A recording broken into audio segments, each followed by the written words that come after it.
J'ai toujours eu envie d'écrire un livre, donc je l'ai fait. Et le livre a pris tout de suite, pour le coup. Alors bon, j'ai été confronté à beaucoup de problèmes, hein. Encore une fois, histoire courte. Mais j'ai écrit le livre, il a tout de suite fonctionné. Il a commencé à faire 2 000 € par mois très rapidement. Dès le premier mois, vu que je l'avais publié au 15, sur le premier mois, j'avais déjà fait 900 €, donc j'étais super content, quoi. Mi-2016, mi-fin 2016, à peu près en même temps que toi.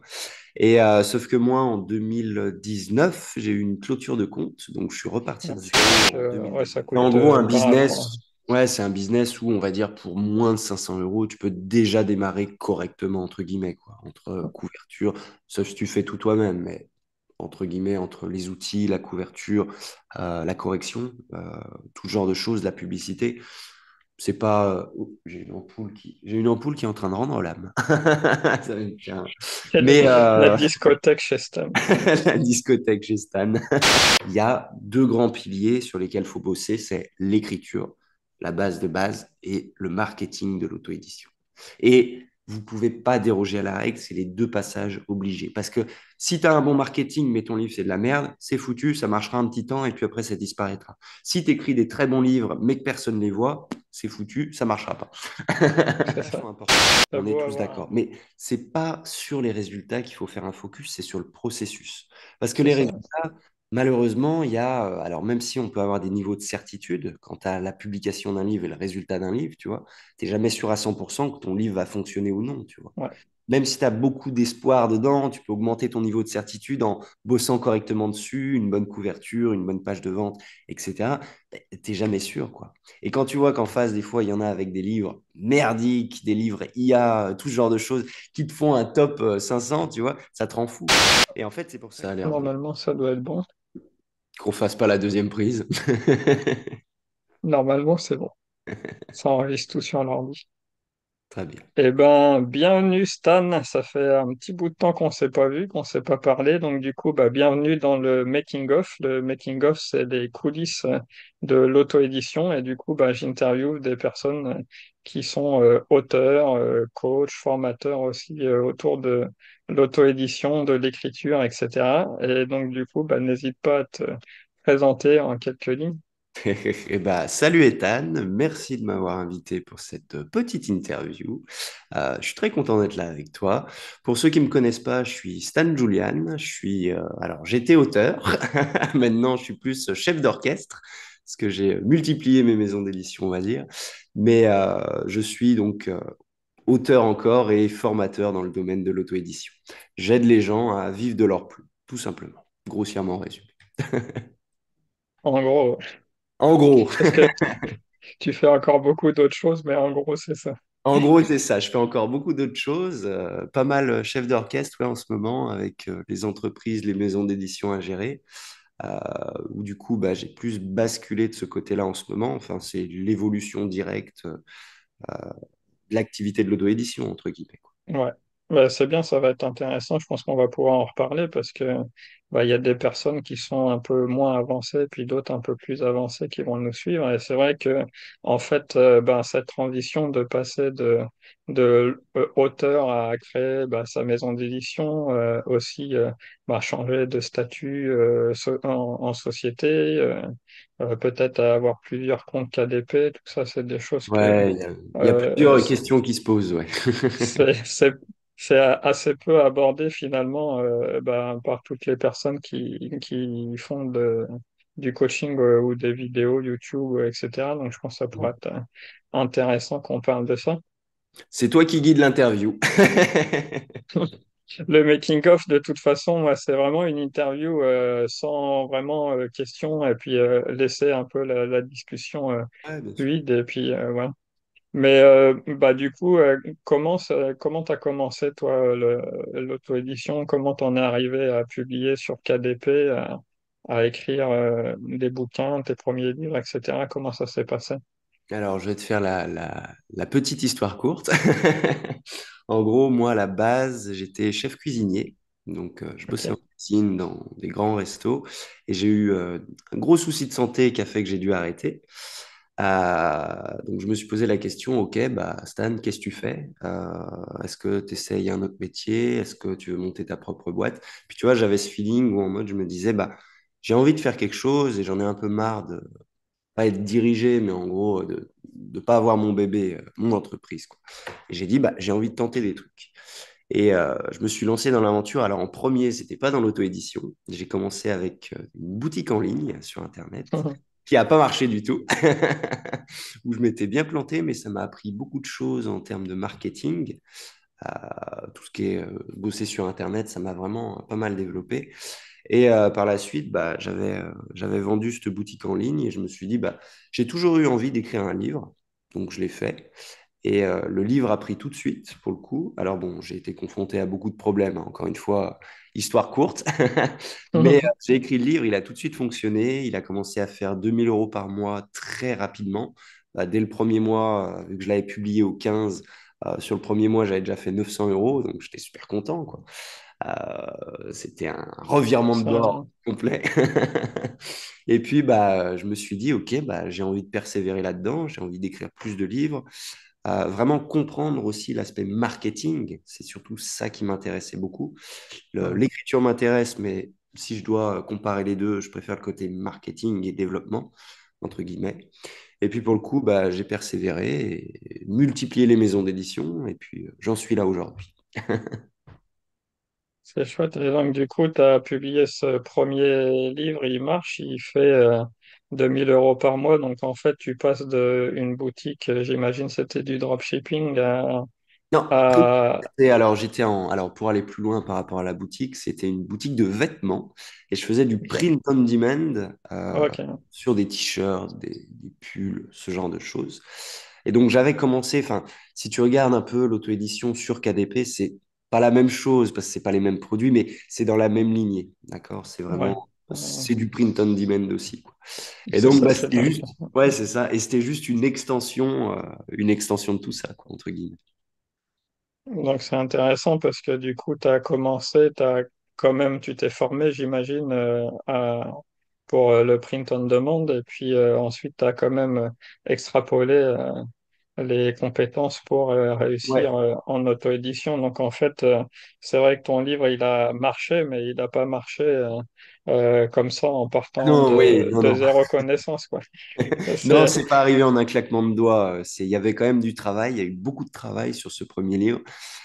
Si tu regardes aujourd'hui un livre, à partir du moment où il est revenu de correction, on met une quinzaine de jours à le publier, alors que mon premier livre, j'étais tout seul, je me suis occupé de tout seul, je l'ai écrit tout seul. Enfin, j'ai mis à peu près 6 mois à le publier, mais il y avait énormément de travail, que ce soit sur l'écriture, donc sur le livre en lui-même, et puis sur l'aspect marketing. Comment est-ce que je vais le marketer? Quel prix le mettre? Quelle description? Le titre, la couverture? Enfin, tu vois, tous ces questionnements ouais. que tu te poses quand tu fais de l'auto-édition.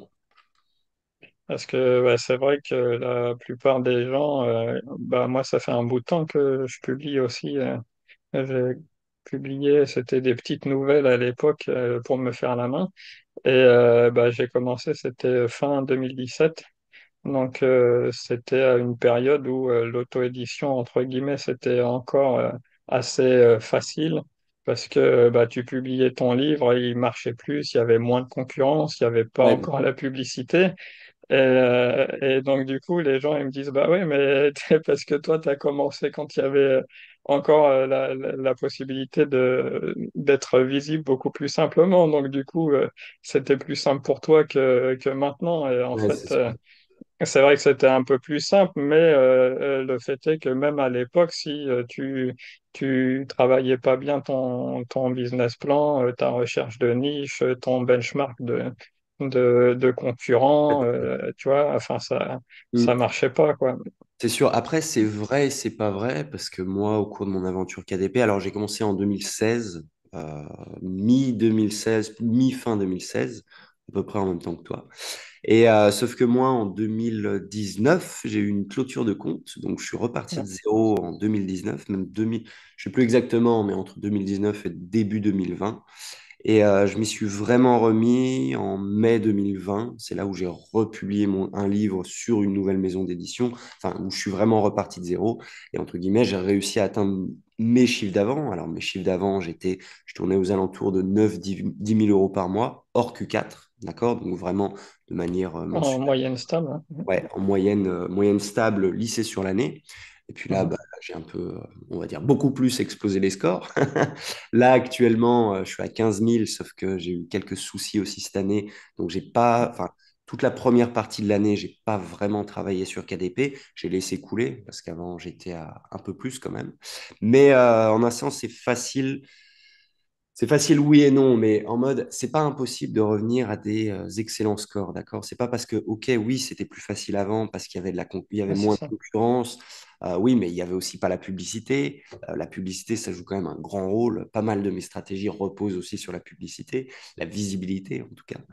Mais je dirais pas que c'était plus facile avant, entre guillemets. C'est juste que maintenant, il faut, on va dire, plus développer. On ne peut pas se Ouais, permettre de balancer un livre sans plan marketing derrière, sans, OK, bah là, pour le lancement, je vais faire ça, des titres optimisés, des descriptions optimisées, vraiment tout optimiser, tout le côté marketing pour Amazon, entre guillemets. Avant, je suis d'accord, on pouvait se permettre, on pouvait se dire, bah voilà, là, je balance ce livre et puis on verra bien ce qui fonctionne. Alors, c'est pas tant ce que je faisais, mais tu vois, par exemple, par rapport à l'époque, j'étais moins méticuleux, moins précautionneux ouais, par rapport à aujourd'hui. Et aujourd'hui, c'est vrai que ça, c'est plus possible de le faire parce qu'il y a plus de concurrence, de la publicité, beaucoup plus de livres aussi. Je ne sais pas combien il y a de livres qui sont publiés chaque année. J'avais vu le chiffre une fois, je l'ai oublié, mais c'est un chiffre énorme. Mais en un sens, c'est hallucinant, ouais. ouais, c'est Et puis hallucinant. ça augmente chaque année, hein. Ouais, Tous ouais, les ouais. ans, on nous dit oui, la lecture, ça va baisser, blablabla. Donc, Non, non. Mais en un sens, c'est plus, je dirais pas que ce soit plus compliqué, c'est différent, mais c'est toujours possible de carrément réussir sur KDP. Alors, ça prend du temps parce qu'on est quand même sur un business model où déjà, je pense que ça part de la passion, passion de ouais, l'écriture entre guillemets. Alors, sauf les personnes qui sont là uniquement pour faire des sous, mais j'estime que ça part quand même pour tous de base de la passion de l'écriture, de lire, etc. Mais que derrière, bah, ça met du temps à construire un livre, tu vois. À la différence où tu en parlais tout à l'heure, par exemple, un site en dropshipping ou, je sais pas, d'autres business models, entre guillemets, qui peuvent être plus rapides. ouais. Peut-être plus stable aussi. Après, Amazon est quand même très stable. Bon, on n'est jamais protégé de la fermeture d'un compte, moi le premier. Ça, Notamment. c'est très chiant. Mais c'est quand même un excellent business model, je dirais, en termes d'investissement, de coût. Parce que si tu Ouais, pars dans l'auto-édition, c'est pas quelque chose qui va demander des dizaines de milliers d'euros pour pouvoir se lancer, quoi. Un ouais, c'est ça. Tu ordinateur, peux avoir une bonne couverture, tu peux commencer un peu toi-même, tu peux faire ouais, appel à des graphistes comme moi. Je te fais une couverture pour une centaine d'euros. ouais, c'est ça. Enfin, voilà, c'est pas, il y a des coûts en La publicité, c'est correction, pareil. Tu peux mettre quelques centimes au début pour te faire la main. bien sûr. Donc, ouais, ça En coûte gros, un pas grand. business, ouais, c'est un business où on va dire pour moins de 500 euros, tu peux déjà démarrer correctement, entre guillemets, quoi, entre couverture, sauf si tu fais tout toi-même, mais entre guillemets, entre les outils, la couverture, la correction, tout genre de choses, la publicité. C'est pas. Oh, j'ai une ampoule qui est en train de rendre l'âme. Ça va être bien. Mais La discothèque chez Stan. la discothèque chez Stan. Mais voilà, c'est un business qui est pas facile, mais il y a très peu de barrières financières à l'entrée. Ouais. C'est ça. Je pense que bah, surtout, en fait, le plus compliqué, c'est que on a, bah, comme toi, c'est rare, tu vois, les personnes qui arrivent à avoir directement un bouquin qui, dans les premiers mois, fait 2000 balles, c'est possible.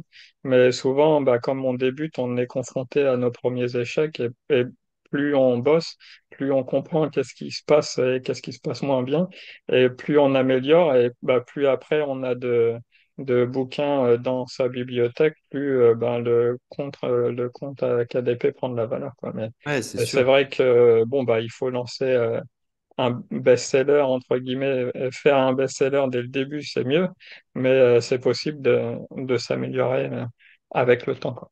Ouais, bien sûr. Après, c'est le propre, je dirais, de tout business ou toute activité, même hobby, hein. C'est au début, on est à la ramasse, et puis en forgeant, on devient forgeron, hein, de toute façon. Au début, on est des petits newbies, puis après, on finit C'est ça.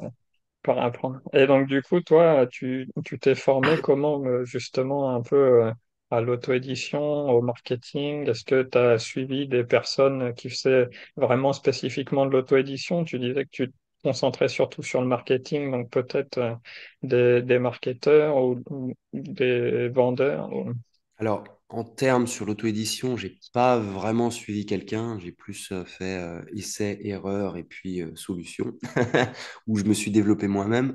Après, pour les bases marketing, moi j'avais un peu de chance, entre guillemets, c'est que mes études, c'était à ce niveau-là. Donc, j'ai fait des études de gestion des entreprises et des administrations. Donc, Ok. tu vois, en fait, déjà, ça te pose une petite base. Et puis Ouais. derrière, quand je bossais sur ma boutique en ligne, bah là, oui, là, je suivais des gros marketeurs, des méthodes un peu spéciales, ce genre de choses. Et en fait, j'ai de moi-même tout implémenté directement sur l'auto-édition. En fait, le marketing, c'est pareil, presque pareil, peu importe dans quel domaine tu évolues, entre guillemets, quoi. C'est les mêmes codes, c'est pas les mêmes règles, mais c'est les mêmes codes, quoi. Donc, une fois que tu as une petite base, je dirais, c'est entre guillemets facile de se développer sur l'auto-édition. Enfin, il suffit de suivre une structure. Il y a une structure, hein, de toute façon, en termes de marketing pour réussir à lancer des livres, à lancer une marque, à faire du print on demand, ce genre de choses, quoi. Donc, il y a des règles générales à suivre. Mais en termes auto-édition, vraiment, je me suis formé tout seul, j'ai tout formé tout seul. J'ai tiré vraiment toutes les ressources que j'ai pu avoir d'autres business, d'autres choses que j'ai implantées directement bah, dans l'auto-édition pour le coup. Et je pense que ma méthode pour le coup marche plutôt bien parce que bah, j'y arrive plutôt bien entre guillemets. J'ai coaché pas mal d'auteurs aussi, de personnes qui y arrivent plutôt bien. Donc, même plutôt très bien. Donc, je pense que je suis pas dans le faux à ce niveau-là. Après, j'ai pas toutes les réponses entre guillemets et j'ai ma méthode spéciale. Tu vois, chacun a sa propre méthode. Même si on a peut-être, on va dire, la même grande ligne directrice tous, chacun a sa propre méthode pour fonctionner. Et moi, j'ai développé la mienne, tout simplement. Ouais, c'est ça. Je pense que c'est important et c'est justement un peu là où je voulais en venir, c'est que ben, souvent on essaye de se former spécifiquement à l'écriture. Enfin, je vois beaucoup ça moi chez les auteurs que j'ai coachés ou dans l'académie aussi. Tu suis vraiment des formateurs spécifiques à l'auto-édition ou tu te formes auprès de personnes pour l'écriture, etc. Alors que, en fait, comme tu as pu l'avoir, je pense qu'il faut vraiment avoir un mindset assez ouvert et se former justement ben, dans différentes branches ou lire des bouquins dans différentes branches et en fait un peu tirer les choses, faire des tests par soi-même et puis après appliquer et justement, ben, comme tu as pu le faire, de construire ta méthode. Et effectivement, comme tu dis, après, tu as des grandes lignes générales qui se dessinent, tu vois. Mais ben, chaque personne va avoir une méthode qui finalement lui convient, quoi. Et je pense que bah, chez tes coachés, c'est pareil. Il y en a qui suivent tes étapes. Et puis il y a après des personnes qui les adaptent et puis qui s'approprient la méthode, quoi.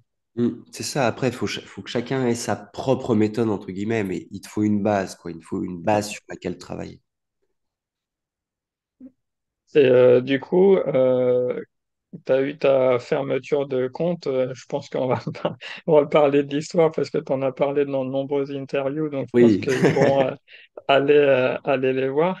Mais c'était pour savoir du coup comment tu avais fait plutôt au niveau pratique et technique, parce que quand il y a une fermeture de compte, on peut plus l'utiliser, c'est terminé.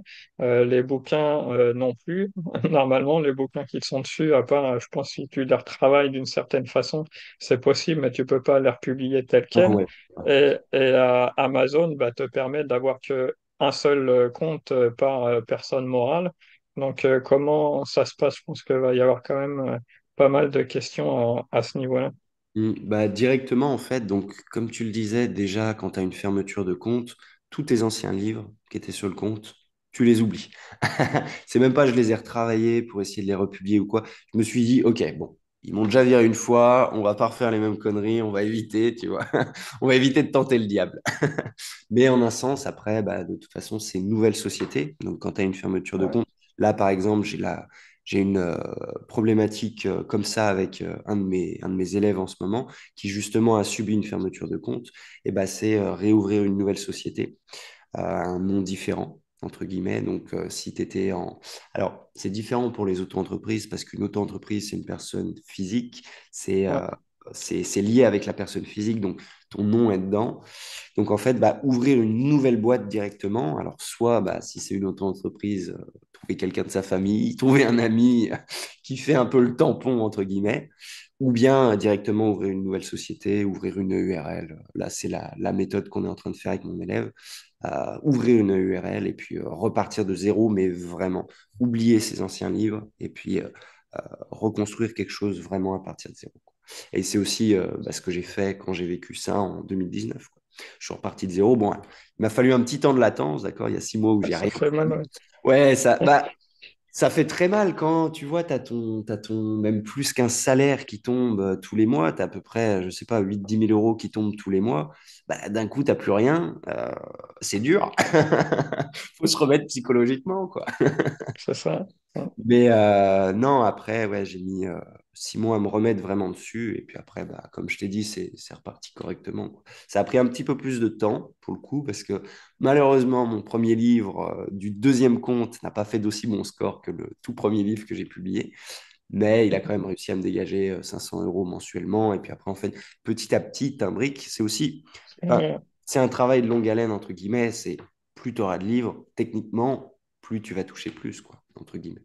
Plus tu peux dépenser plus avec la pub, mais plus tu vas toucher plus, entre guillemets, quoi. C'est mathématique.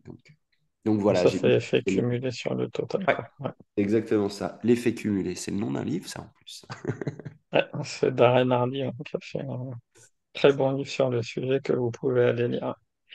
Excellent Et, livre. ouais, ouais, c'est vraiment, bah, je pense, un des livres fondateurs de ma façon de penser en Ah business ouais? aussi, de y aller vraiment étape par étape et puis Ouais, de progresser doucement, de se concentrer plutôt sur les actions que tu peux faire maintenant plutôt que sur les résultats hypothétiques que tu auras plus ouais, tard, oui, quoi. oui, Parce que c'est sûr. c'est- Toujours, vaut mieux se concentrer. En fait, ça, c'est quelque chose que je prône aussi avec mes élèves et avec mon groupe de coaching du cercle.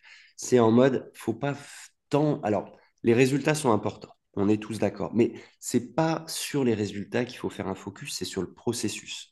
Parce que c'est les ça. résultats, malheureusement, il y a. Alors, même si on peut avoir des niveaux de certitude quant à la publication d'un livre et le résultat d'un livre, tu vois, t'es jamais sûr à 100% que ton livre va fonctionner ou non, tu vois. Ouais, Même si tu as beaucoup d'espoir dedans, tu peux augmenter ton niveau de certitude en bossant correctement dessus, une bonne couverture, une bonne page de vente, etc. T'es jamais sûr, quoi. Et quand tu vois qu'en face, des fois, il y en a avec des livres merdiques, des livres IA, tout ce genre de choses, qui te font un top 500, tu vois, ça te rend fou. Et en fait, c'est pour ça que je dis, il faut pas se concentrer sur... les résultats sont importants, mais il faut pas se concentrer dessus. Il faut se concentrer sur le process, multiplier tes livres, travailler selon la bonne méthode, et en fin de compte, c'est comme ça que tu y arriveras. Parce que petit à ouais. petit, bah, effet cumulé, tu rajoutes des petits blocs à ton empire et puis tu construis ton empire, quoi, entre guillemets. Donc, c'est sur ça la chose primordiale sur laquelle se concentrer. De mon point de vue, encore une fois. T'en as, ils préfèrent prôner par rapport aux résultats. Je préfère le process, même si les résultats sont importants, je suis d'accord, mais le process est encore plus important que les résultats, je trouve. Ah, c'est ça, parce que bah, de toute façon, plus tu améliores Bien ton sûr. process, plus tu as un cycle d'itération, tu te remets en question, tu retravailles, tu t'améliores, tu apprends, tu te formes, etc. Plus bah, le processus va mathématiquement Non, c'est t'apporter des sûr. résultats, quoi. Normalement, enfin, Normalement. si tu te remets assez en question et que tu bosses derrière, il n'y a pas de raison que ça fonctionne pas. Sinon, Non. vraiment, là, il y a une malédiction quelque part. Il faut aller voir quelqu'un, quoi. Un marabout. Non, mais oui, c'est sûr. Comment dire, si tu as la jugeote de faire les choses bien, correctement, et puis voilà, de t'améliorer sur chaque nouveau livre, euh, écriture, couverture, marketing, peu importe, mais tant que tu t'améliores, c'est obligatoire qu'à un moment ou un autre, bah, soit tu vas sortir un best-seller, soit tes livres cumulés vont réussir à te faire vivre très correctement, entre guillemets, quoi. Je pense que c'est vraiment assez important et c'est ça que j'aime bien aussi dans ton coaching et ce que tu fais, c'est que en fait ta méthode vraiment c'est de créer en fait un empire autour d'une niche ou d'un domaine, une maison d'édition spécifiquement autour, je sais pas, peu importe, spiritualité, jardinage ou je sais pas, un régime ou quelque chose, mais de Ouais. créer vraiment un empire autour de Autour d'une ta niche. marque, en fait, de Ouais. ta niche, de ton branding, contrairement à ce qu'on a pu voir les dernières années. Et ce qui me fait dire ça, qui est assez rigolo, c'est que j'en parlais avec Jérémy et il parlait de ça, de comme les débuts de l'auto-édition où tout le monde faisait un peu son truc et publiait dans plein de niches différentes, essayait d'avoir plein de différents livres qui fonctionnent. Ouais, c'est ça. Et en fait, j'ai l'impression que ça, c'est plutôt arrivé autour de 2020-2021, mais quand je repense à notre époque, à quand on s'est lancé, en fait, les gens, enfin surtout du côté auteur fiction, mais même autour des personnes non-fiction, il y avait vraiment cette volonté de créer une marque, en fait, un produit, un empire autour de une chose, et j'ai l'impression que ça s'est un peu perdu et que finalement, on est entre guillemets obligé de repasser par là maintenant parce que bah, sans ça, tu n'as plus la possibilité de vraiment dégager des revenus, quoi. Ouais, parce que, alors, pour ceux qui nous regardent et qui ne me connaissent pas vraiment encore, moi, toute ma méthode repose sur le fait de créer des collections. C'est-à-dire donc Ouais. identifier une niche qui a un très bon potentiel, sortir un livre dessus, voir les résultats, et puis derrière, en fait, dans cette propre niche, multiplier les livres sur les sujets connexes. Tu le disais, par exemple, j'en sais rien, on va dire jardinage et nature, bah, on peut dire un exemple, je sais pas, ton premier livre, c'est le jardinage pour les débutants. Bah, un autre livre, ça pourrait être le jardinage pour les expérimentés. Un autre livre, ça serait la permaculture. Un autre, ça serait la cueillette des champignons. Enfin, tu vois, j'extrapole le truc, mais en mode, c'est comme ça que je fonctionne. Et derrière, en fait, une fois que tu as un monopole sur cette niche, alors évidemment, tous tes livres de cette collection fonctionneront pas pareil, d'accord? Il y en a qui Ouais. auront plus de résultats que d'autres. Le but, c'est d'avoir une complémentarité pour derrière aussi commencer à construire une communauté, construire des gens autour de un nom d'auteur, une maison d'édition, ce que tu veux, mais autour de cette collection. Et puis derrière, en fait, bah, créer véritablement un truc vis-à-vis de cette niche, quoi. Créer une audience, monter des produits, enfin, j'en sais rien, développer le truc correctement. Et puis une fois que tout est fait correctement, et encore, c'est jamais fait jusqu'au bout parce que tu as toujours une idée de livre à sortir, tu as toujours une nouvelle idée à faire, etc. Mais derrière, multiplier, basculer sur une niche rentable et puis réitérer le process, quoi. Plutôt que bah, je balance un livre je sais rien, un livre en jardinage, un livre sur les chiens, un livre sur, j'en sais rien, les meubles. Tu vois ce que je veux dire? En gros, l'idée dans ce que je fais, c'est de faire ça, c'est justement multiplier les maisons d'édition. Mais avant de multiplier les maisons d'édition, c'est d'épurer une seule niche et de proposer tout un Ouais. panel de livres vis-à-vis de ça. Parce qu'en fait, tes clients qui vont acheter, je sais pas, je repars sur le jardinage, mais tes clients qui vont acheter jardinage pour débutants, bah, peut-être qu'ils vont prendre en expérience et ils seront intéressés par celui sur le jardinage pour les experts ou sur la cueillette des champignons. Enfin, tu vois ce que je veux dire?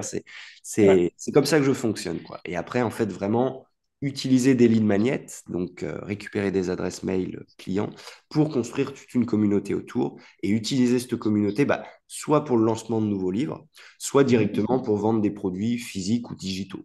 Si on reste dans la niche jardinage, bah, digitaux, ça peut être par exemple, je sais pas, un cours vidéo sur faire ses premières salades.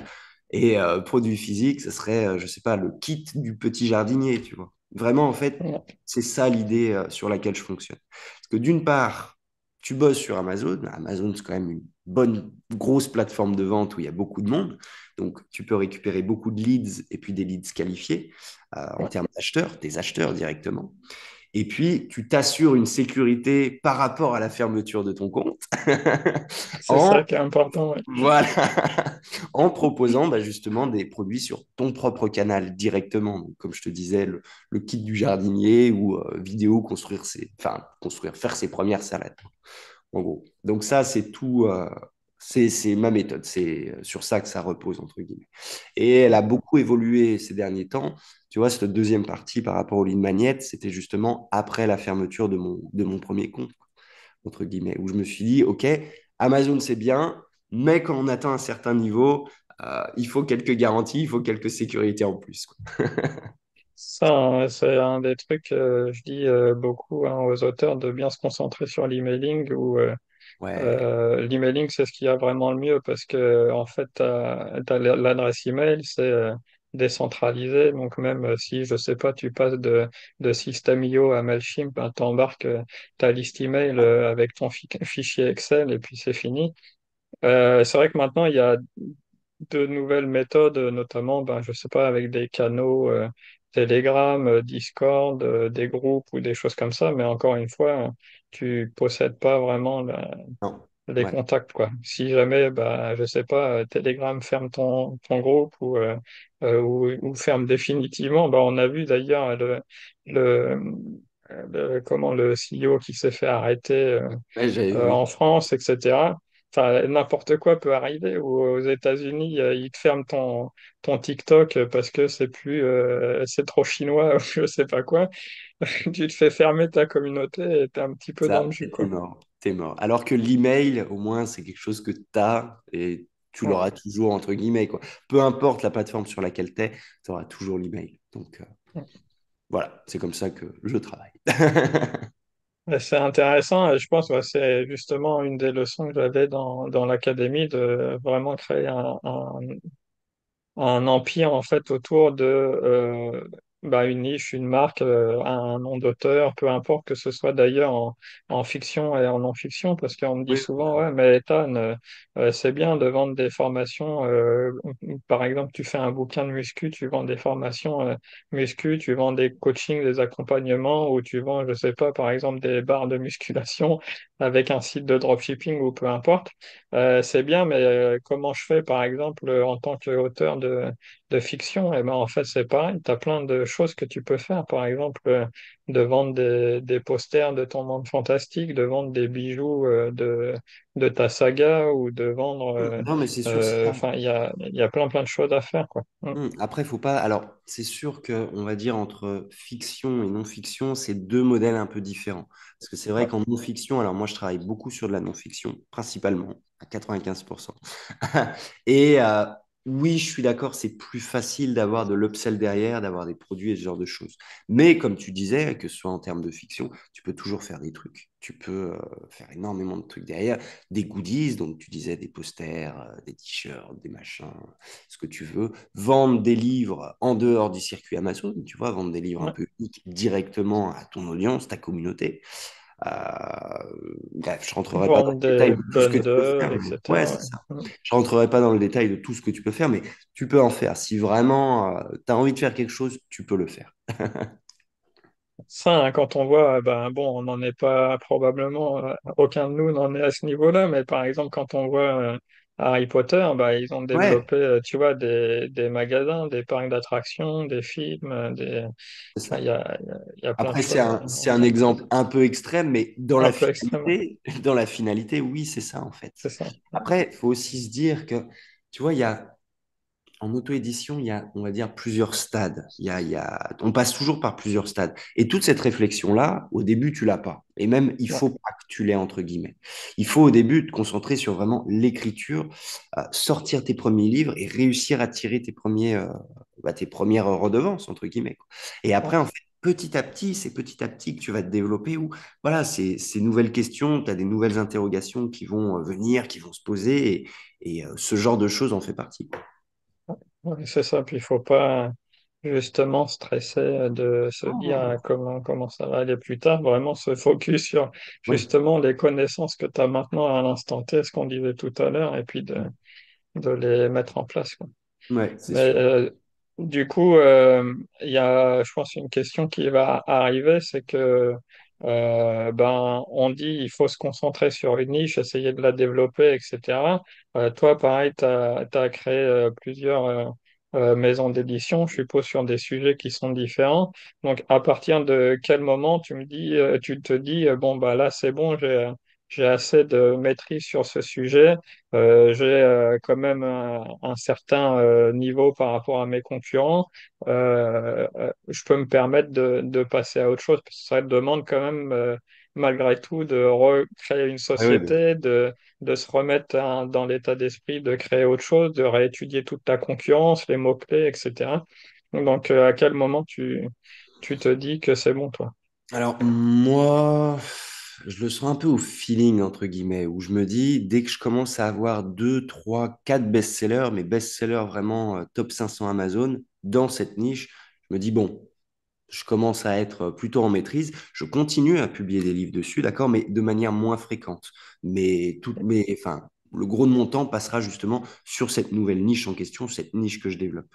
Et après, en termes de livres, après, c'est dur de répondre à cette question, mais en termes, je dirais en termes de livres publiés, il faut déjà au moins 10, 15 livres dans cette niche, tu vois. J'ai des niches où j'ai 50 livres, tu vois.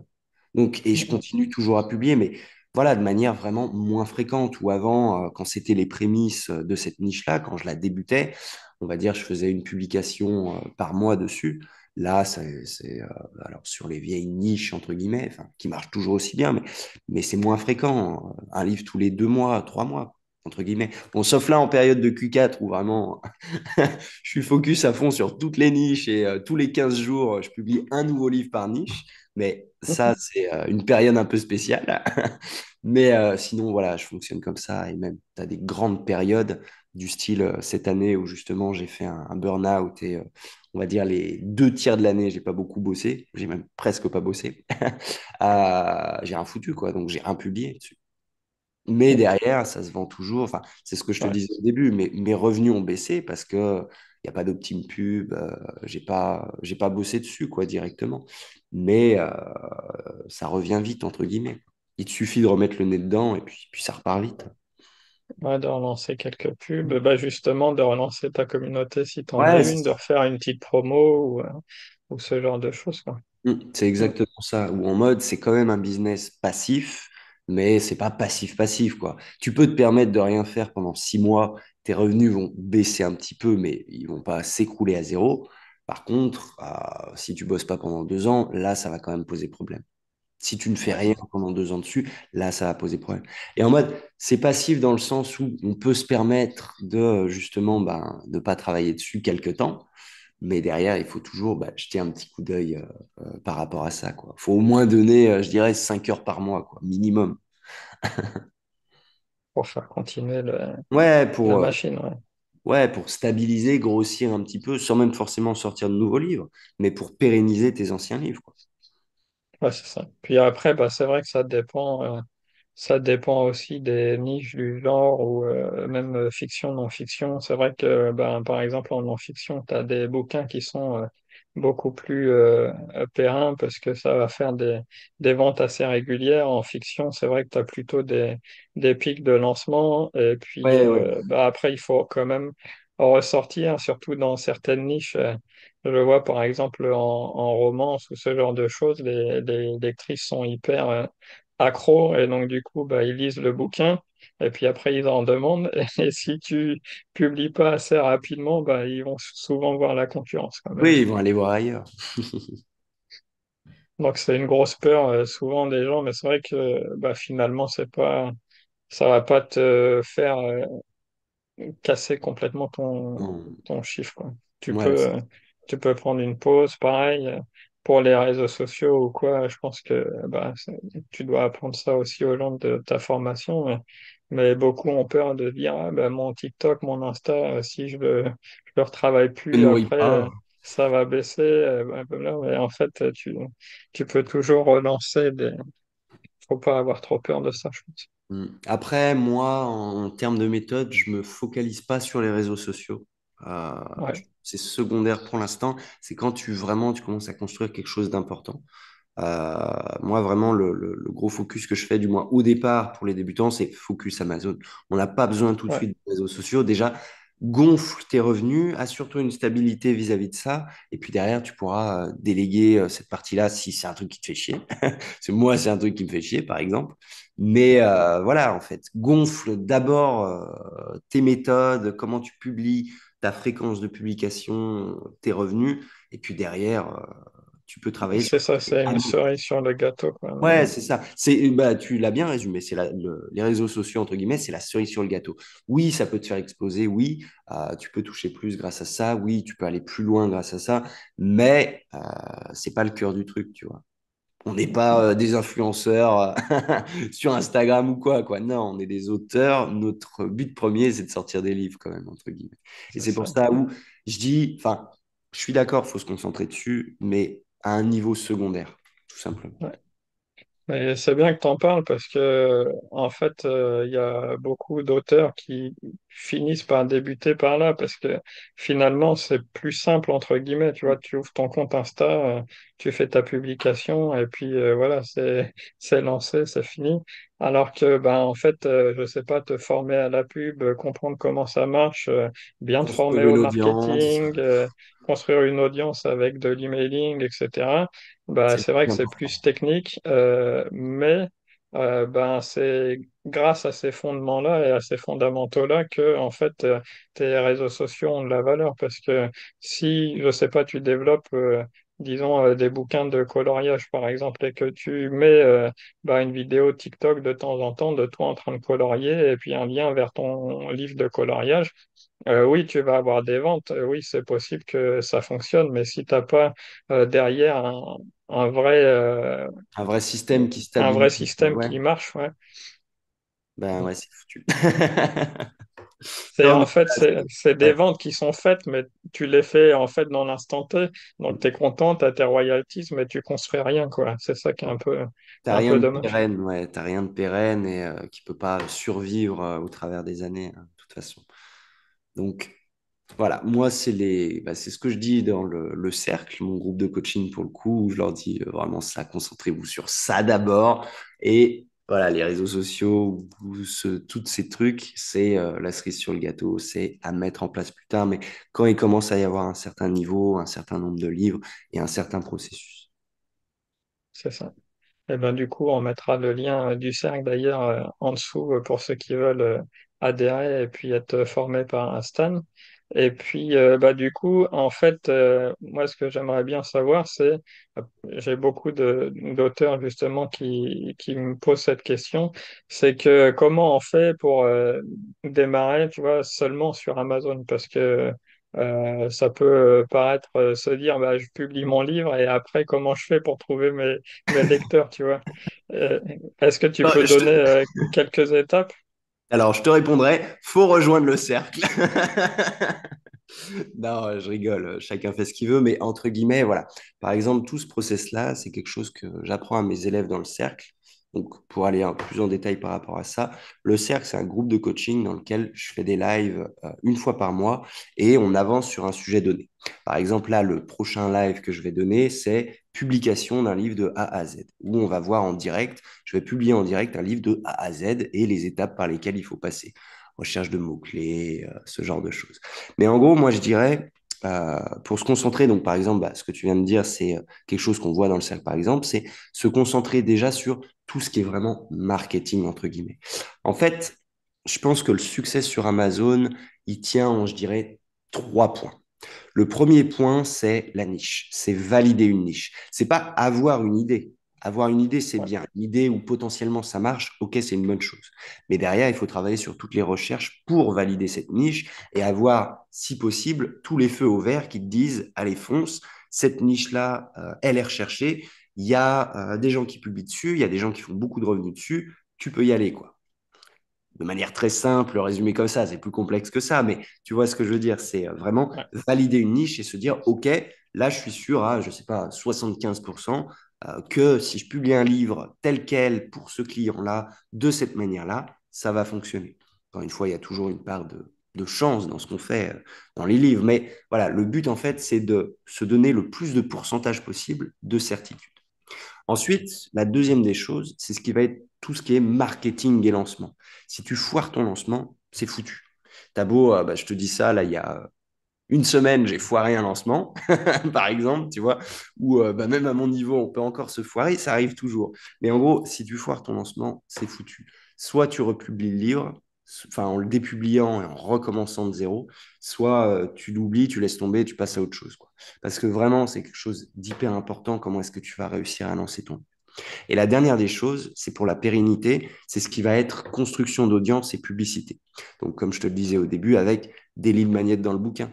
Si par exemple, j'en sais rien, je reprends l'exemple livre de jardinage pour débutants, bah, on peut par exemple offrir gratuitement, en échange d'une adresse mail, je ne sais pas, la liste, j'en sais rien, la liste de tous les outils de jardinier qu'il faut, tu vois, ce genre de truc. Quelque chose qui intéresse ton audience, qui intéresse tes lecteurs par rapport à ce livre-là, et qui vont se dire, il me faut ça. Et derrière, pour construire cette audience et la réutiliser lors des prochains lancements. Et au niveau publicité, bah, simplement gérer de la publicité Amazon. On n'a pas besoin d'aller, du moins je pense, tout de suite basculer sur de la publicité Facebook, Google ou même TikTok. Alors bien sûr, c'est un plus, mais je le rappelle, formez-vous sur Amazon en premier. D'accord? C'est vraiment la chose la plus importante tout de suite. Vous aurez le temps après, quand vous aurez développé correctement, quand vous aurez une quinzaine de livres publiés, d'aller chercher les réseaux sociaux, d'aller chercher les publicités ailleurs. Mais si vous ne maîtrisez pas la plateforme sur laquelle vous publiez, si vous ne maîtrisez pas Amazon, vous ne pouvez pas pérenniser votre activité. Alors oui, vous pouvez sortir un livre qui va surperformer pendant un mois, il va vous rapporter, allez, on va dire 10 000 € sur un mois. Mais si derrière rien n'est sécurisé, il n'y a pas de pub pérenne, vous n'avez pas pensé au marketing, bah, ça va être juste sur un mois et puis le mois prochain, il va faire 200 €, quoi. Tu vois ce que je veux dire? Et le but, c'est justement de garder cette constance, même d'augmenter en fait, augmenter avec plus de livres, mais Tout à fait. garder cette constance de revenus, cette constance de livres qui tournent, quoi, tout simplement. Et en mode, moi, je dirais, voilà, ça, c'est les trois choses sur lesquelles il faut focus. C'est vraiment validation, recherche, marketing et publicité. Ouais, c'est Communauté. vraiment important à noter, hein, parce que souvent les auteurs ils publient dans le mauvais sens. J'ai toujours tendance à Ouais, dire ça. très C'est souvent. que en fait t'écris ton premier livre et après tu te rends compte que bah t'as rien préparé pour ton marketing, t'as rien préparé. Tu lances comme si tu jetais une bouteille à la mer Et et ça, ensuite bah, ton livre il fait un flop et là tu dis bah merde il faudrait que je trouve une audience et du coup bah ça marche pas forcément parce que soit tu as écrit le livre que tu avais envie d'écrire, soit tu as écrit un livre, bon, bah, voilà, que potentiellement tu te dis que ça peut marcher, mais sans vraiment vérifier. Et donc, du coup, bah, tu perds, je sais pas, un mois, 3 mois, un an parfois sur l'écriture de ton bouquin. Alors que, ben, en fait, ça prend pas tant de temps que ça de faire une bonne étude marketing, quoi, de rechercher une niche qui marche. Et souvent, en fait, les auteurs, ils me disent, bah ouais, mais Ethan, j'ai pas envie, moi, de chercher une niche rentable parce que mon livre, envie de l'écrire, c'est celui-là que j'ai envie d'écrire. Bah oui, mais s'il marche pas, tu as vraiment envie de perdre du temps sur l'écriture de ton bouquin. Non, non, après, ouais, après, il y a, entre guillemets, voilà, si vous voulez écrire des livres pour gagner votre vie, je suis désolé, mais ça va être le passage obligé. Si vous voulez écrire des livres pour votre propre plaisir, ça d'accord, mais alors le publiez pas directement. Gardez-le pour vous, présentez-le à vos amis, à vos connaissances, etc. Mais euh, gardez-le pour vous, quoi. Si vraiment vous faut, voulez vivre de votre écriture, vous voulez devenir écrivain, partir dans ces eaux-là, il y a deux grands piliers sur lesquels il faut bosser, c'est l'écriture, la base de base, et le marketing de l'auto-édition. Et vous ne pouvez pas déroger à la règle, c'est les deux passages obligés. Parce que si tu as un bon marketing, mais ton livre c'est de la merde, c'est foutu, ça marchera un petit temps et puis après ça disparaîtra. Si tu écris des très bons livres, mais que personne ne les voit, c'est foutu, ça marchera pas. c'est ça.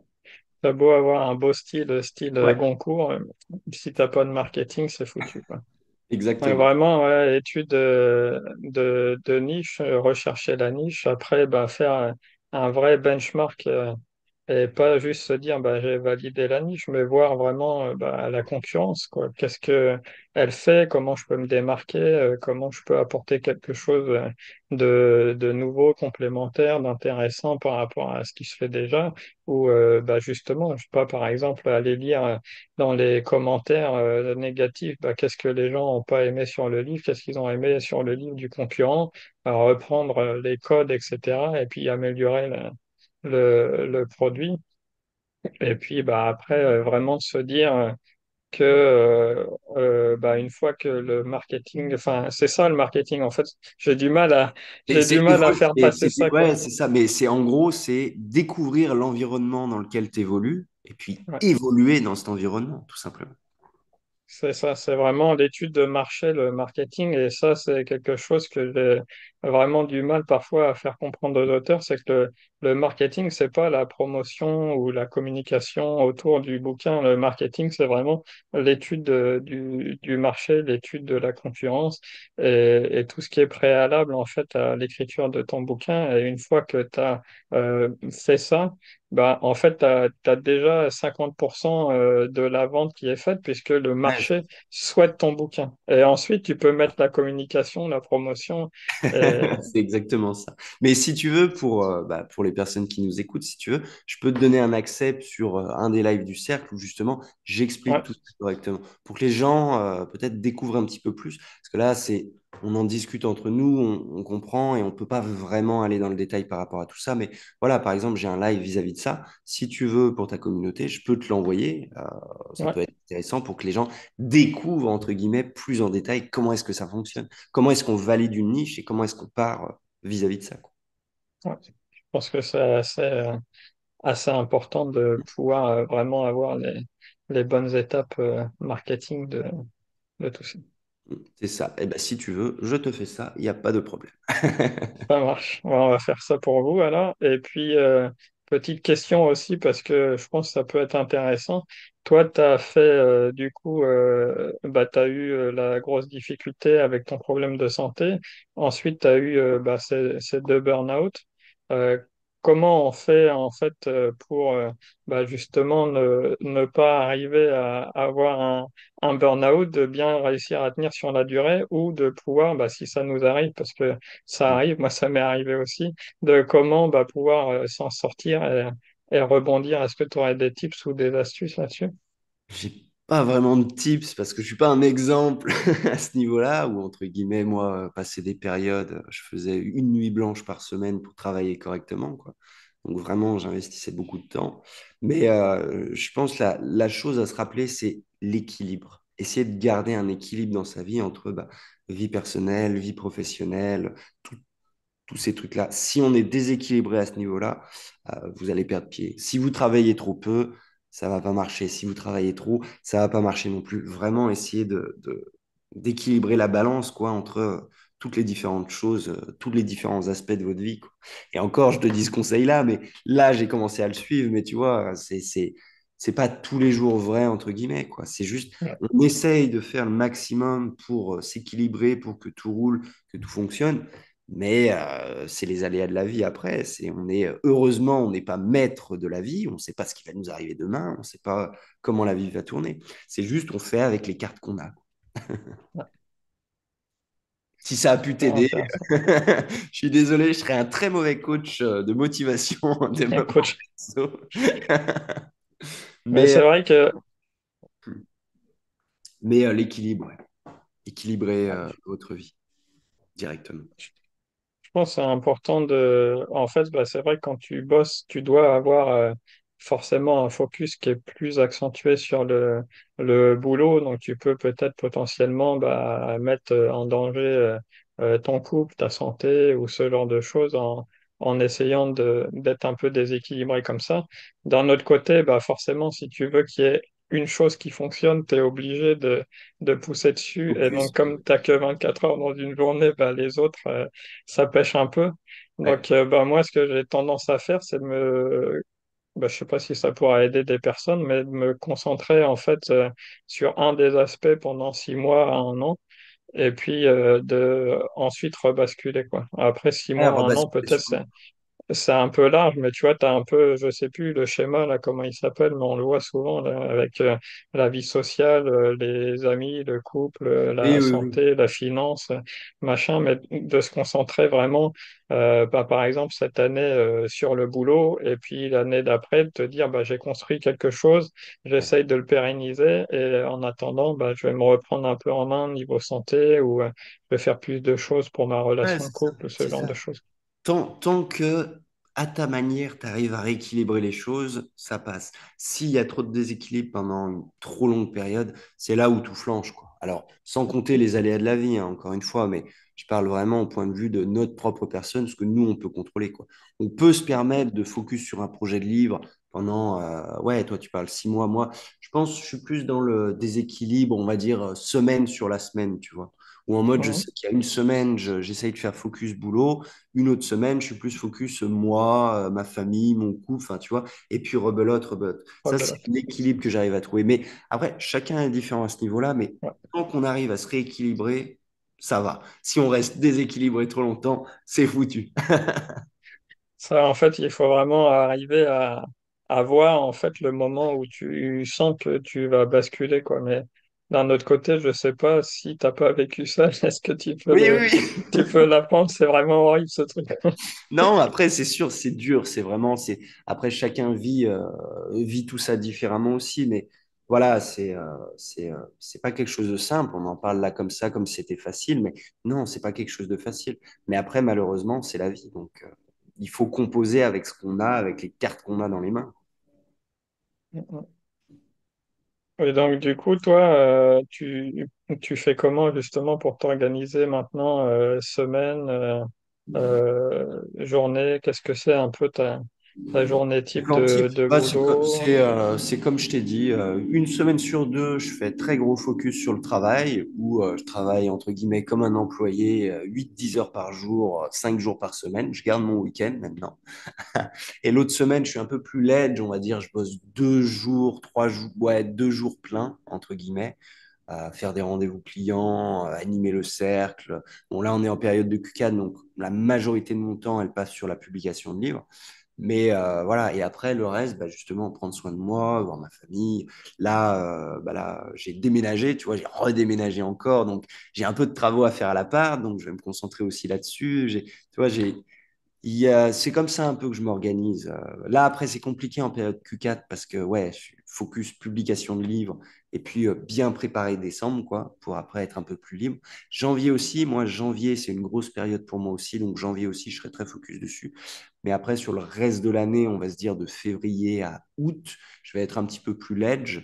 Et bah, je pourrais même, tu vois, je te disais, je décompose une semaine, je travaille en 5 jours pleins, une autre non. Bah là, tu vois, sur cette semaine en 5 jours pleins, je peux travailler que 3 jours. Enfin, tu vois, voilà, j'essaye de composer avec ce que j'ai. Il faut pas oublier qu'il y a des périodes où il faut qu'on soit un peu plus dedans, notamment le Q4. Ouais, ouais, je pense que c'est important, même de toute Mm. façon, Q4, ou bah, quand tu as un lancement, etc., Ouais, ouais, bien sûr, quand tu as un faut être lancement focus aussi. de temps, quoi. Mais effectivement, je pense que ben il y a un truc qui est pas mal. Moi, ça fait très peu de temps que je le fais, mais je trouve que j'ai retenu ça de mes années où j'étais archi, et je me suis remis ça en tête récemment. C'est de me dire que ben il faut que je garde en fait une marge de manœuvre et d'être un peu en avance, parce qu'on a toujours ça en tant qu'archi. En fait, quand on fait le gros œuvre, on se dit, bon, c'est bon, le plus important est terminé, maintenant il reste que les petits détails, ça devrait pas prendre trop de Mais ça temps. prend du temps. C'est toujours les petits détails qui prennent du temps. Donc en fait, garde-toi au moins 50% du temps pour gérer les petites merdes et les petites couilles Et les qui aléas. vont arriver, quoi. Ouais. Ouais, Sinon, non. forcément, t'es dans le jus, quoi. Ouais, ouais, ouais. Et Et, puis et cumuler, ça va très, très vite. oh, putain, ouais, c'est chaud. Mais bon. Bah, comment tu arrives en fait à gérer donc plusieurs maisons d'édition, parce que c'est le cas, tu as plusieurs du coup structures juridiques, tu as plusieurs personnes qui travaillent avec toi. Tu disais que t'écrivais plus tes bouquins. Comment ça t'est arrivé en fait cette transition de passer d'auteur et qui publie ses livres à ensuite passer à la délégation parce que c'est vrai que c'est quand Ouais. même quelque chose de gros et de différent, quoi. En vrai, c'est comme un chef d'orchestre et c'est en un sens, ça se fait petit à petit. En mode, c'est pas du jour au lendemain où c'est arrivé. Déjà, il faut commencer à se former sur comment commencer à déléguer. Déléguer des petites tâches, tu vois, petit à petit pour te dégager un petit peu de temps. Profiter de ce temps pour former les gens. Alors moi, en termes de formation, dès que j'ai quelqu'un qui arrive dans ma boîte, dans une de mes boîtes, ma structure mère, entre guillemets, il a toujours un tuto vidéo sur sa tâche sur lequel il peut se référer, il peut ajouter des trucs. Et après, je prends surtout beaucoup de temps pour rester avec lui et pour travailler sur le point sur lequel lui doit travailler. Tu vois.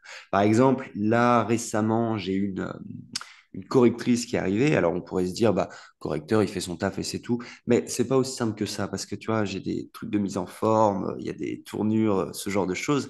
Et en fait, bah, j'ai alloué une semaine.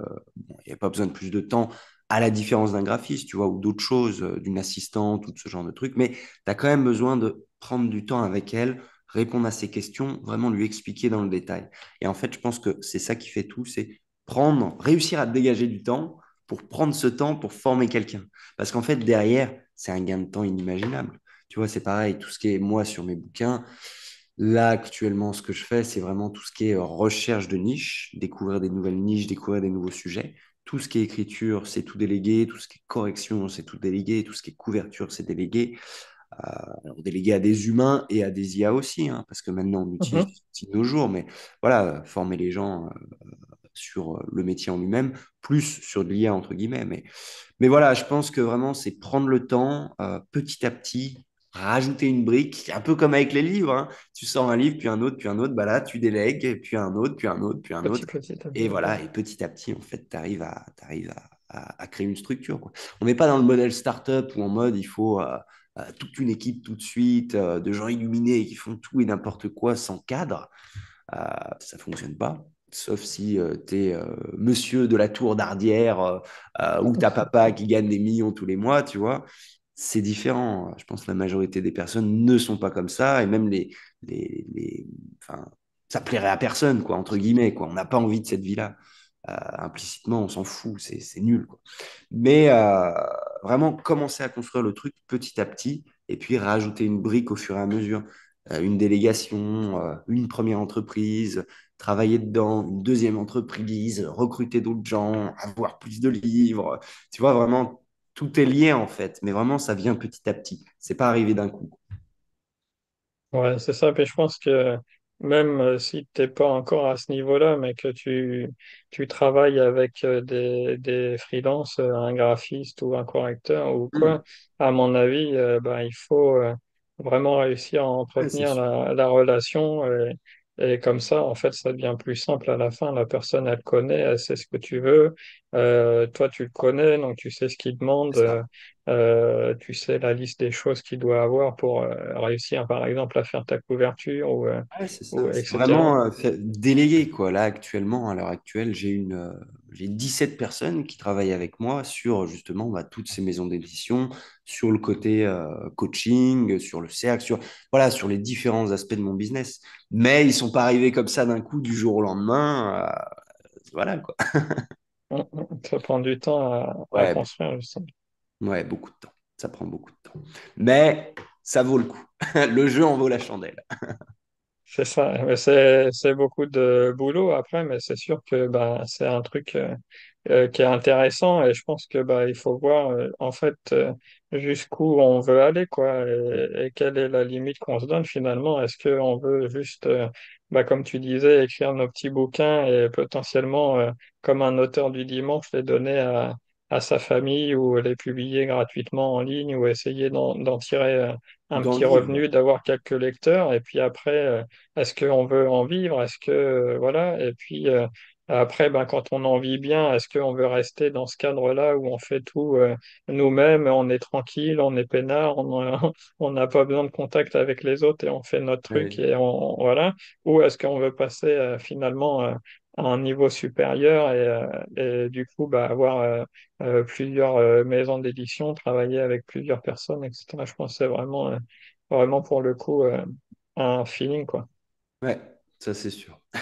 Et puis après aussi, c'est pas, voilà, par exemple, c'est pas des questions qui se posent dès que tu démarres, tu vois, c'est vraiment Ouais, c'est ça. selon ton parcours et selon le suivi de ton parcours, où est-ce que tu vas aller et au fur et à mesure de ton parcours, tu vas te poser des questions différentes, quoi. Moi, j'ai pas démarré en me disant, bah voilà, quand j'ai démarré en 2016, je vais avoir X maisons d'édition, des centaines d'employés et tout. Non, je me suis dit, j'ai envie de tenter, j'ai envie d'écrire un livre, on verra bien ce que ça donne, quoi.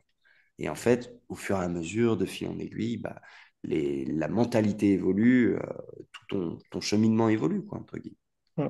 Et puis tu apprends, et puis Apprends. tu développes. Mm.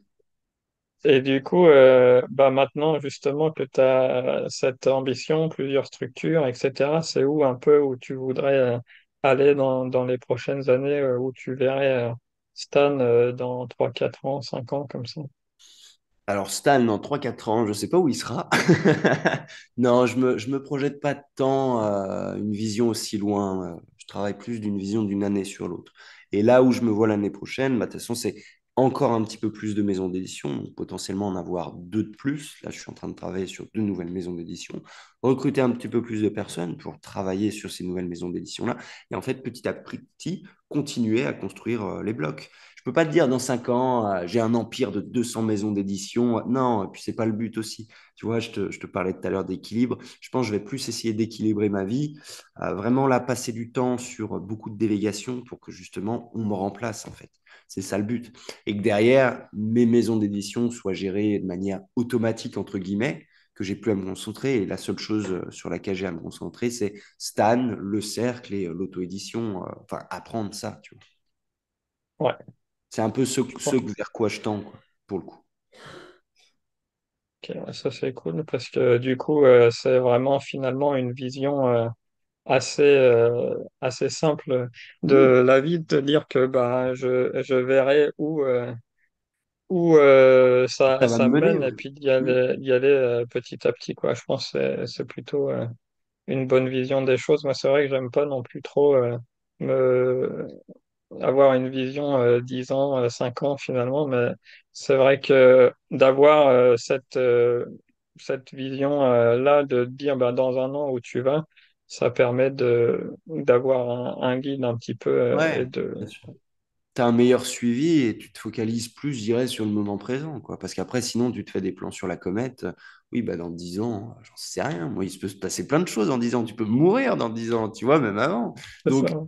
tu peux, moi, voilà, c'est ce que je fais, c'est je me projette dans un an parce que tu vois, chaque année, je fais mon bilan, je regarde Ouais. où est-ce que je veux aller, quelles vont être les prochaines étapes et tout. Mais pour l'année qui arrive, quoi, pour les 2 3 4 5 ans, non, je peux pas. Il peut se passer tellement de choses. Alors, oui, c'est bien d'avoir une petite idée, tu vois, on a tous une petite idée d'où on va. Mais rien de très précis, entre guillemets, quoi. Ça se construit au fur et à mesure. Encore une fois, brique par brique, quoi.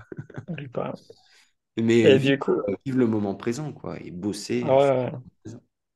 bah, c'est rigolo, c'est justement un des petits messages que j'ai envoyé sur l'académie ce matin. C'était en fait souvent deux choses qui te font te projeter un peu trop dans le futur. C'est l'envie, tu vois, l'envie du succès, de lancer un best-seller ou je Ouais, sais pas quoi. Et puis l'autre chose, c'est la peur de dire, bah merde, si je rate, qu'est-ce que ça va faire, qu'est-ce qui va m'arriver? Mais finalement, ces deux choses-là, elles sont pas dans le présent, quoi. C'est juste une projection de toi dans le futur et ouais, toi, c'est ton esprit. c'est C'est ça. ton Et toi, esprit qui fait des... ce sur quoi tu as le contrôle, en fait, c'est juste maintenant. Et donc, si tu te focuses, comme on disait, sur l'action et sur le processus, tu as plus de chances d'arriver vers le succès. Carrément, plutôt que te projeter des images mentales qui, hypothétiquement, peuvent arriver, bah, travaille sur l'instant présent pour justement que ça arrive, quoi. Il y a une autre question que j'avais du coup, parce que euh, il y a pas mal d'auteurs qui sont dans ce cas-là, c'est de passer de auto-édition à une société. Tu vois, il y a les SASU, les URL, il y a plein de trucs et les gens sont souvent un peu paumés. Toi, qu'est-ce que tu recommandes et quels seraient les pièges à éviter, les trucs qu'il faut faire un peu attention parce que bah, quand tu es auto-entrepreneur, ça va, c'est assez simple à gérer, t'as pas trop de taxes, t'as pas toutes les choses, mais après quand tu passes en société, bah, il faut quand même structurer, tu as des coûts, tu dois encore reverser la TVA, etc. Enfin pour les livres, pour le coup, il y en a pas, mais ouais, voilà. Ouais, Amazon s'en occupe. Non, entre guillemets, je pense que cette réflexion, il faut pas l'avoir avant d'avoir au moins 3000 balles de revenus par mois. D'accord? Avant, Ok. ça sert à rien. L'auto-entreprise, même si le statut est pas vraiment ouf, c'est vraiment un statut nul parce que si tu as beaucoup de dépenses pub, tu peux pas C'est les ça. récupérer, rien n'est récupérable. Il y a beaucoup de choses qui font que c'est un statut que si je referais, tu vois, quand j'ai démarré par l'auto-entreprise, si je le referais, je partirais pas comme ça. Mais Ok. c'est vrai que le statut est simplifié, ça te permet de pas te prendre la tête vis-à-vis de ça. Et ça, je suis d'accord, c'est plutôt un aspect cool. Donc, je dirais, ceux qui sont dans cette situation-là, vous concentrez pas là-dessus avant d'avoir dégagé au moins 3000 € de revenus par mois. Ça vous servira à rien. Parce que derrière, quand vous basculez en société, alors, je suis pas conseiller juridique, financier ou quoi, mais moi, Attention. oui, attention, mais moi, je préconise quand tu bascules en EURL parce que tes cotisations sociales sont moins élevées. C'est ce que j'avais choisi pour le coup. Euh, mais voilà, partir sur le statut EURL. Mais derrière, attention, parce que tu vas avoir le coût du comptable qui est de. Moi, je le paye cher, le mien. Je suis à 300 € par mois, le mien actuellement, sur ça. Mais en mode, tu auras ce coût-là en plus. Par contre, tu dis que derrière, tout ce qui est pub, tu peux y déduire. Et tu as la TVA que tu peux récupérer. Et tu as, enfin, voilà, tu as plein de choses qui font qu'au final, ça va pas tant changer au niveau du statut. Oui, tu auras plus comment dire, de réflexion à avoir vis-à-vis de ta boîte, des bilans à faire, bien garder les factures, les trucs. Mais ce que je veux dire, c'est que si tu atteins cette espèce de palier de 3000 €, tu vas rester à peu près au palier de 3000 €. Parce que qui dit 3000 € dit peut-être 500, 1000 € de dépenses pub que tu peux réinjecter. Plus après, tu dépenses en même temps tes charges de comptable ou ta TVA de ta pub paye le comptable. Enfin, tu vois, c'est un peu un micmac entre guillemets. Mais voilà, pas se concentrer dessus tout de suite. C'est par exemple pour des gens qui oscillent entre 500 et 1000 €, ça sert à rien de se prendre la tête tout de suite. D'accord? Ça. Vraiment, c'est pas le moment. Mais une fois que vous commencez à atteindre cette barre symbolique de 3000 €, commencez à vous poser des questions et commencez à vous renseigner sur, OK, qu'est-ce que je veux plus tard? Quel statut me conviendrait le mieux? Discuter avec un avocat, justement, avec quelqu'un de spécialisé dans le domaine, et puis voir ce qui est le mieux pour vous, tout simplement. Et voilà. Mais si c'était à refaire, je ne ferais pas d'auto-entreprise. J'ai perdu tellement d'argent avec ça que... Ouais, ça fait. Puis le passage est compliqué aussi, quoi. Quand tu as les 3 000 €, après que tu dois repasser en société, c'est pas la même chose, quoi, parce que c'est pas ton argent en société, c'est l'argent de la société. Donc après, Ouais, tu dois te reverser, tu as des charges patronales. c'est ça. Après, Ouais, oh, c'est tu peux te faire un petit dîner sur la boîte. c'est ça. Faut en profiter aussi un petit peu, chose que tu peux pas faire avec l'auto-entreprise. Avec Mais l'auto-entreprise. entre guillemets, voilà, enfin, c'est pas le truc de ouf, quoi, entre guillemets. C'est pas le step de fou, mais juste, faut être au courant qu'à un moment ou à un autre, va vraiment falloir basculer en société si vous commencez à avoir des dépenses qui commencent à monter. Si vous n'avez pas de dépenses, tant mieux, restez en auto-entreprise, c'est parfait. Mais si vos dépenses commencent à monter, si vous dépensez 500 1000 € par mois, là, par contre, posez-vous des questions. Parce que tout ça, c'est des choses que vous ne pouvez pas déduire. Et encore une fois, je ne suis pas conseiller fiscal. Mais voilà, posez-vous les bonnes questions, entre guillemets. Et donc, du coup, toi, après, tu as des sociétés, bon, pour chaque maison d'édition, est-ce que tu as une holding pour gérer tout ça au-dessus? Ouais. Ouais. Après, de fil en aiguille, hein, moi, j'y Tu connais pas grossis, hein. grand-chose. Je suis plutôt bien entouré quand même. Toujours, je prends des informations sur le truc. Je vois les bonnes personnes pour savoir exactement quoi faire. Là, je pourrais pas t'expliquer en détail comment C'est c'est compliqué, monté hein. parce que ouais, j'en sais rien. Enfin, j'en sais rien. J'ai les grandes lignes. Mais voilà, il faut savoir s'entourer de bonnes personnes pour ce genre de choses. Mais je pense que c'est bien qu'on puisse en parler, c'était chouette parce que comme ça donne un peu la perspective justement depuis le début jusqu'à à la maison Aujourd'hui, ouais. d'édition, à l'Empire, à aujourd'hui, à qu'est-ce que bah, finalement tu peux faire en quelques années sur KDP, quoi. C'est vraiment chouette. Ouais. Et Faut- du coup, après, comment tu fais avec tes revenus KDP? Est-ce que tu vis avec? Est-ce que tu projettes d'investir, de te diversifier un petit peu? Et Alors, puis, quel ouais. serait un peu l'avenir que tu vois sur Amazon KDP? Est-ce que tu penses que ça va encore durer longtemps? Il y a des gens qui craignent un petit peu. Pour moi, il n'y a pas de problème, mais c'est Non, vrai qu'il y en a qui... non, je pense pas qu'il y ait de problème à ce niveau-là. Après, moi, là, actuellement, oui, je vis sur ma boîte, donc je me tire un revenu. Je me tire pas énorme, hein, juste de quoi vivre. De toute façon, j'ai rien besoin de plus parce que je préfère justement, voilà, développer ma boîte. réinvestir. Je préfère faire grossir le truc. Et en fait, on va dire, mon objectif final, c'est ce que je te disais tout à l'heure, c'est ne plus travailler sur ce segment-là derrière. C'est vraiment avoir tout qui fonctionne parfaitement, qui est chaque personne qui soit au bon poste pour tout gérer correctement et que la seule chose sur laquelle je me concentre, c'est Stan et le cercle, quoi, entre guillemets.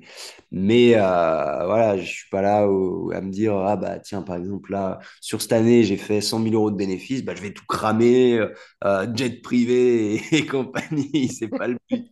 Encore une fois, il faut être raisonnable. Il y a des priorités dans la vie. On n'a pas besoin de tout ce genre de choses. Je suis pas quelqu'un qui aime les trucs de luxe, qui aime m'acheter des millions de trucs. Euh, Moi, j'aime, c'est bosser, développer ma boîte, voir ma famille, voir ma copine, enfin, tu vois, voilà, tout ce genre de trucs-là.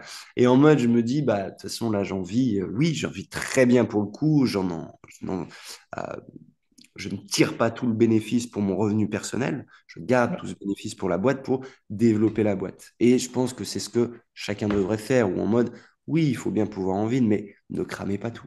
Ne cramez pas tout. Ça va vite en plus, hein. L'argent, c'est dur à Oui, rentrer, mais c'est très facile à sortir, hein. c'est ça. C'est ça, non, c'est chouette. Et puis bah, après, ouais, c'est vrai que pour les personnes qui craignent que Amazon se soit fini ou que l'IA, ça va remplacer ou quoi, Non, enfin, c'est pas l'ordre du jour, je pense. non, non, non, on peut attendre encore, hein. Amazon sera pas. Amazon finira un jour, mais je pense dans 50, 80 ans. Ah, c'est un tel mastodonte aujourd'hui. Par contre, ça mourra un jour, comme tout, hein. Toutes les choses meurent un jour, mais là, pour l'instant, c'est pérenne. Autant en profiter. Allez-y, quoi. Même pour ceux qui se posent des questions, qui n'ont pas encore publié de livre ou qui en ont publié un et qui hésitent à en faire d'autres, allez-y, vraiment. Il y a pas de, enfin, vous n'allez pas le regretter, entre guillemets. Puis bah, finalement, c'est vrai qu'il y a des évolutions. Peut-être que, bah, comme on a Oui, vu par exemple sur Google, ils ont un peu changé les algos pour être plus sur l'IA. Il y a quelques blogs qui sont un petit peu pété la figure, mais en fait, on a vu ça dans de nombreux aspects, de nombreux business tout le temps, quoi. Et en fait, c'est vrai que l'auto-édition, bah, c'est un marché qui évolue en permanence oui, depuis les débuts d'Amazon qui ont un peu lancé la possibilité à tout un chacun de se publier sans maison d'édition, ça a évolué, les techniques ont évolué et tout change assez vite et je pense que c'est pour ça que c'est très important de continuer de se former, quoi. ouais, c'est sûr, c'est Avec sûr. Stan, par exemple. C'est une idée. Non, mais c'est sûr, je pense qu'il faut persévérer là-dedans, pas miser toutes ses billes dans le même sac, donc pas tout miser que sur Amazon, faites des lignes magnettes, créer des communautés, mais aller plus loin par rapport à l'auto-édition, quoi. Vraiment, donnez-vous à fond dans le truc, quoi. Ne dites-vous pas, ah bah là j'ai écrit un livre, oh je m'en fous de gagner de l'argent avec, je m'en fous de faire les choses correctement. Mais non, c'est pas vrai, parce que si tu passes un, deux, allez, soyons fous, 5 ans à écrire un livre, bah, t'as envie qu'il se vende, t'as envie C'est qu'il se ça. vende, donc fais-le à fond, quoi. Voilà, c'est une belle, une belle note de Une belle, une fin. belle conclusion, ouais. Une belle conclusion, ouais. Bah, en tout cas, merci à tout le monde d'avoir suivi l'interview. Stan, ça fait super plaisir de te voir. Ben, de même. Ça fait longtemps qu'on devait se faire ça. Ouais. Et puis, bah, du coup, n'hésitez pas à regarder bah, le lien vers le live de Stan, qu'on mettra du coup en description et puis dans le premier commentaire épinglé, je pense. Je te Et puis, bah, l'enverrai. le lien vers le cercle. Ouais, n'hésitez pas à venir découvrir le cercle qu'on fait. Regardez le live avant. Le live est intéressant, vous allez apprendre pas mal de trucs. Mais n'hésitez pas, après vous faites ce que vous voulez, vous êtes maître de votre destinée. Si vous avez envie de me suivre, venez. Et puis sinon, on se reverra toujours, hein. On va refaire des trucs avec Ethan, je pense. Probablement. Probablement. Donc, pas de souci à ce niveau. Eh ben, merci à tous d'avoir suivi. Et puis, bah, si vous êtes encore là, après, on est à quoi? 1h30 d'interview? Bah, mettez, je sais pas, Lapin lapin, vert. Ouais, lapin vert. lapin vert. Voilà. Et comme ça, on verra si vous avez bien suivi et si vous êtes déterminé. Et si vous êtes déterminé, du coup, bah, rejoignez le cercle de Stan. Allez, à la prochaine tout le monde. Et merci Stan. Salut Ethan, à très bientôt et au revoir à tous.